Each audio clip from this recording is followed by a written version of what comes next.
is my 1976 BMW 2002 walk-around video.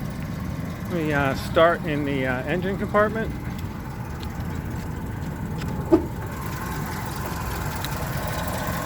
The highlights here is we've got new tune-up parts, ignition cables, spark plugs, points, all that.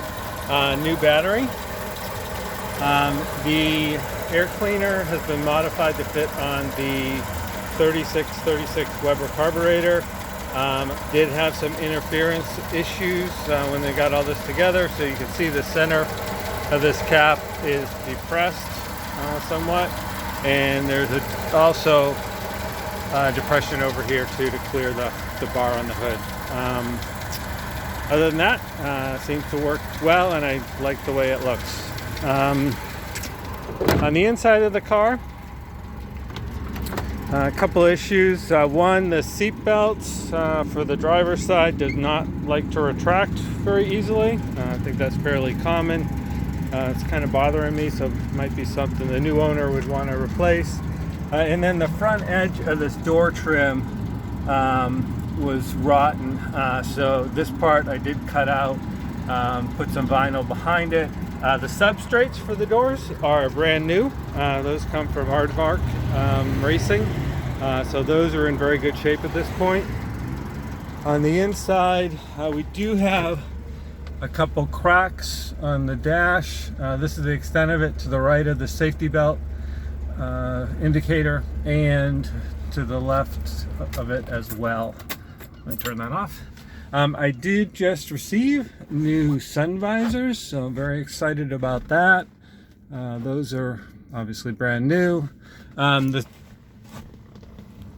inside of the headliner it does have some staining and dirt, but other than that, it's in fairly good shape.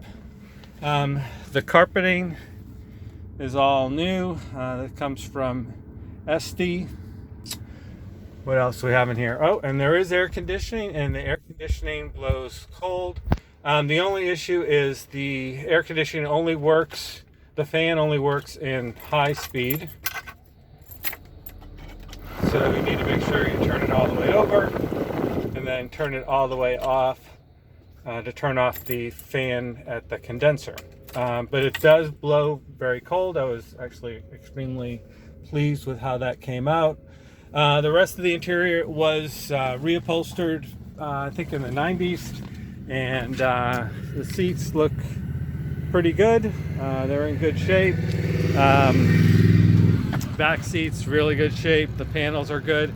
I did also replace the package shelf, and you can see this little divot in the center, which is for the fastener that holds it in. And I also blocked off the speaker cutouts, so that when you shut the hood, it doesn't just pop up on you.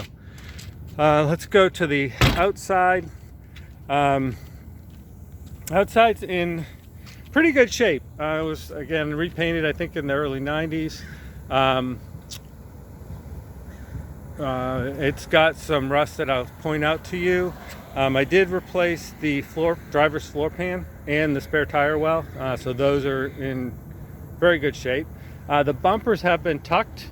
I moved those in about 3 inches. And the way you do that is you bleed the struts of the pressure and fluids, push them in, and then I welded them in place so they wouldn't slide in or out. And then I modified these extensions, these covers. They came out pretty good. There is, you can see, this is where the seam is, which was glued, and then bumper repair material was applied, and then they were resprayed. So those came out pretty good. I do have, I can't see it from this angle, there's a blister in the paint somewhere here. Obviously it's not huge. There are some imperfections throughout the car. The emblems are a little bit worn. On the, great, sprinklers are going off next to me.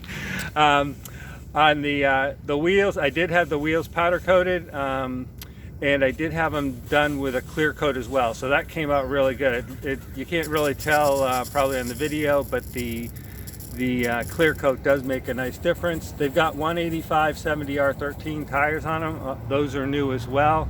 And if I forget to mention it, the spare tire well, I did also add about an inch to that so that these wheels and tires would fit in that well. It'd be deep enough.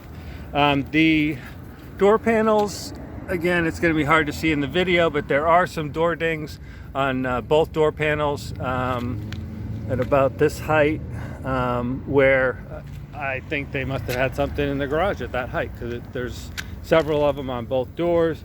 There are some, chips and scratches like that throughout it. The major rust spot is under here on this rocker. It's at some point should be repaired. There is bubbles and rust on this back corner as well. I don't think I have anything else to point out on this side. The rear bumper also tucked. Take a look at that. It does have a luggage rack, which I was surprised about, and that's kind of grown on me. Here's the rear emblem. Another rust bubble spot right here. Again, nothing else really to point out on that part. And then this rear arch has rust as well. And then you might be able to see the front of that. The rear of the door has a more severe ding than the other side. You could maybe pick it out a little bit on the video.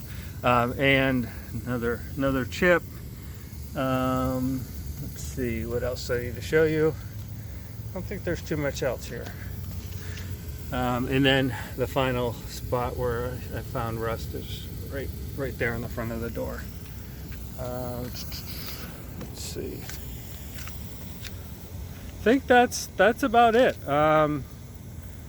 Did a lot of work on the suspension and underneath, and you can see those details in the listing. Obviously, if you have any questions, please ping me during the auction, and good luck.